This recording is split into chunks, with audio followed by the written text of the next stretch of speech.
வணக்கம் நண்பர்களே. இந்த வீடியோவில் நம்ம என்ன பார்க்க போறோம்னா ஜேகே பேப்பர் லிமிடெட் இந்த கம்பெனியோட அனலைஸ் தான் நம்ம பார்க்க போறோம்.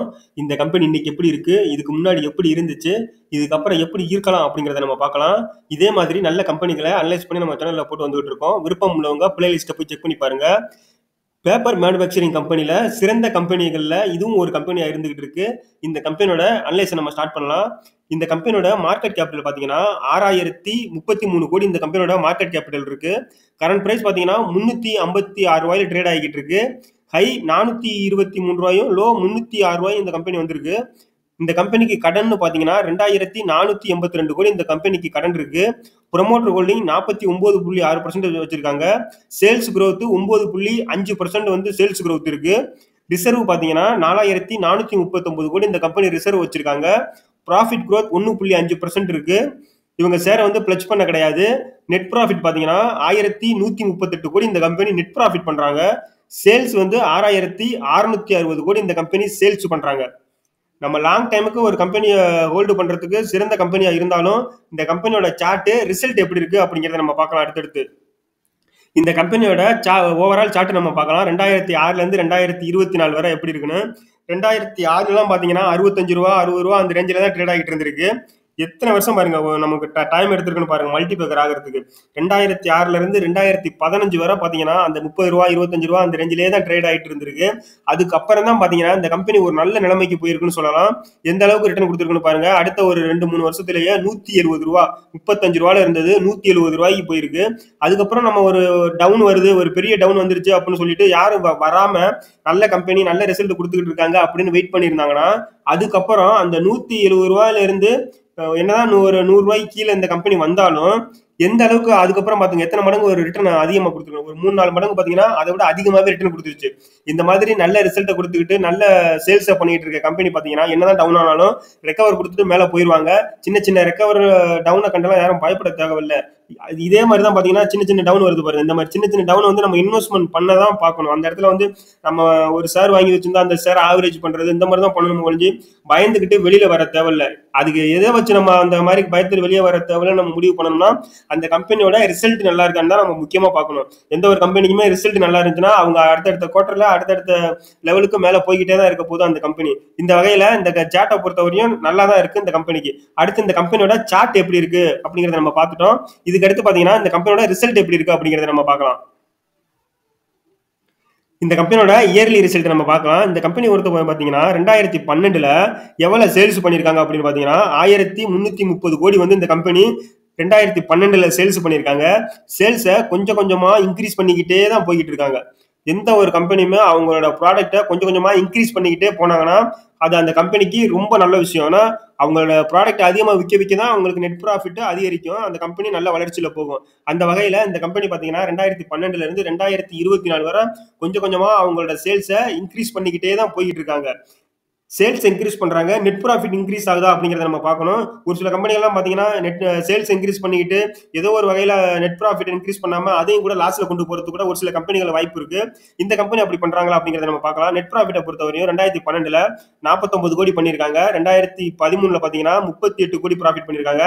அதுக்கப்புறம் ஒரு 2 வருஷம் இந்த கம்பெனி வந்து லாஸ் பண்ணிருக்காங்க. லாஸ் எங்க பண்ணிருக்காங்க அப்படிங்கறத நம்ம பார்க்கணும். ஒரு சில கம்பெனி எல்லாம் பாத்தீங்கன்னா அதர் இன்கம்ல லாஸ் பண்ணுவாங்க. அதுல வந்து பாத்தீங்கன்னா 5 கோடி ரூபாய் அந்த கம்பெனி வந்து அதர் இன்கம்ல லாஸ் பண்ணிருக்காங்க. இதை வந்து நம்ம 70 கோடி தான் அவங்க சேல்ஸ்ல லாஸ் பண்ணிருக்காங்க அப்படி நம்ம கணக்கு எடுத்துக்கணும். அதே மாதிரி தான் இந்த இதுல 3 கோடி ரூபாய் அதர் இன்கம்ல பிளஸ் பண்ணிக்கிட்டு தான் நம்ம இந்த நெட் ப்ராஃபிட்டை பார்க்கணும். அந்த வகையில இந்த 2 வருஷம் இந்த 2014 15 இந்த கம்பெனி லாஸ் பண்ணிருக்காங்க. 16க்கு அப்புறம் பாத்தீங்கன்னா இந்த கம்பெனி ஒரு நல்ல மூவ்மெண்ட்ல போயிருக்குன்னு தான் சொல்லணும். 16க்கு அப்புறம் தான் இந்த கம்பெனி ஒரு நல்ல வளர்ச்சி பாதையில போயிட்டு இருக்கு. அது எந்த அளவுக்கு இருக்குன்னு நீங்களே பாருங்க. 2016ல 56 கோடி ப்ராஃபிட் பண்ணவங்க 2017ல 172 எத்தனை மடங்கு அவங்களோட நெட் ப்ராஃபிட் இன்க்ரீஸ் பண்ணிட்டாங்கன்னு பாருங்க. அப்படியே கொஞ்சம் கொஞ்சமா இன்க்ரீஸ் பண்ணி 2022 மார்ச்ல 544 கோடியும், மார்ச் 2023ல 1208 கோடியும், வரக்கூடியதுல பாத்தீங்கன்னா 1138 கோடிங்கிற அளவுல அவங்களோட நெட் ப்ராஃபிட்டை இன்க்ரீஸ் பண்ணிக்கிட்டே தான் போயிட்டு இருக்காங்க. சேல்ஸையும் பாத்தீங்கன்னா இன்க்ரீஸ் பண்ணிக்கிட்டே தான் போயிட்டு இருக்கிறது இந்த கம்பெனிக்கு ஒரு நல்ல விஷயம். இந்த கம்பெனியோட பேலன்ஸ் ஷீட்டை நம்ம பார்க்கலாம். பேலன்ஸ் ஷீட்ல நம்ம முக்கியமா பார்க்க வேண்டியது ரிசர்வும் பாரோவிங்ஸ் தான் நம்ம முக்கியமா பார்க்கணும். இந்த கம்பெனி எவ்வளவு ரிசர்வ் வச்சிருக்காங்க அப்படிங்கறத நம்ம பார்க்கலாம். ரிசர்வை பொறுத்தவரையும் ஒரு கம்பெனி அதிகமா வச்சிருக்கிறது அந்த கம்பெனிக்கு நல்ல விஷயம். அந்த வகையில 2012ல 714 கோடி வச்சிருந்தவங்க கொஞ்சம் கொஞ்சமா பாருங்க அந்த ரிசர்வா இன்க்ரீஸ் பண்ணிக்கிட்டே தான் போய்கிட்டு இருக்காங்க. இப்ப செப்டம்பர் 2023ல 4439 கோடி இந்த கம்பெனி வந்து ரிசர்வ் வச்சிருக்காங்க. கடன் பாத்தீங்கன்னா கடனையும் உங்க பெரிய லெவல்ல இன்க்ரீஸ் பண்ணிட்டு போல. 2012ல 1994 கோடி வச்சிருந்தவங்க அதுக்கப்புறம் 2000 கோடி கொண்டு போயிருக்காங்க. அதுக்கப்புறம் கம்மி பண்ணிட்டு இப்ப 2482 கோடிங்கிற அளவுல வச்சிருக்காங்க. இது வந்து கொஞ்சம் அதிகமா இருந்தாலும் அவங்க ரிசர்வ் வந்து 4439 கோடி வச்சிருக்கிறதுனால கடன் இந்த கம்பெனிக்கு ஒரு பெரிய விஷயம் கிடையாது. இருந்தாலும் இந்த கம்பெனி வந்து கடனை இன்க்ரீஸ் பண்ணாம இதே ரேஞ்சில் வச்சிருந்தாங்கன்னா ஒரு நல்ல விஷயம் தான் இந்த கம்பெனிக்கு. அதுக்கடுத்து இந்த கம்பெனியோட டிவிடெண்ட் எவ்வளவு கொடுக்குறாங்க அப்படிங்கறத நம்ம பார்க்கலாம். இந்த கம்பெனி பாத்தீங்கன்னா வருஷத்துக்கு வருஷம் டிவிடெண்ட் கொடுத்துக்கிட்டு தான் இருக்காங்க. 2020ல பாத்தீங்கன்னா இந்த கம்பெனி 4 ரூபா கொடுத்துருக்காங்க, 21ல 4 ரூபா கொடுத்துருக்காங்க, 22ல பாத்தீங்கன்னா 5 ரூபா 50 பைசா ஒரு ஷேர் கொடுத்துருக்காங்க, 23ல 4 ரூபா கொடுத்துருக்காங்க, 23ல 2 தடவை கொடுத்துருக்காங்க 4 ரூபா கொடுத்துருக்காங்க, 24ல 3 ரூபா 50 பைசா பிப்ரவரி 16ஆம் தேதி கொடுத்துருக்காங்க. இந்த கம்பெனி டிவிடெண்டும் ஒரு சில கம்பெனி எல்லாம் பாத்தீங்கன்னா டிவிடெண்ட் கொடுக்க மாட்டாங்க. ஒரு சில கம்பெனிகள் பாத்தீங்கன்னா ஒரு இயருக்கு 2 தடவை கொடுப்பாங்க, 3 தடவை கொடுக்குற 4 தடவை கொடுக்குற கம்பெனிகள் கூட இருக்கு. அந்த வகையில இந்த கம்பெனி பாத்தீங்கன்னா ஒரு சில இயர் மட்டும் தான் 2 தடவை கொடுத்துருக்காங்க. மத்தபடி இயர்லி ஒன்ஸ் இவங்க டிவிடெண்ட் கொடுக்குறாங்க. 4 ரூபா 3 ரூபா கொடுக்கறது ஒரு நல்ல விஷயம் தான் இந்த கம்பெனிக்கு.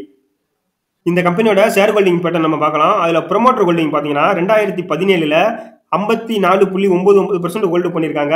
அது அதே லெவல்ல தான் மெயின்டைன் பண்ணிட்டு இருக்காங்க. பெரிய லெவல்ல அவங்க வித்துட்டு வெளியில போக கிடையாது. 49.64% அந்த ரேஞ்சில தான் மெயின்டைன் பண்ணிட்டு இருக்காங்க 2024 வரை.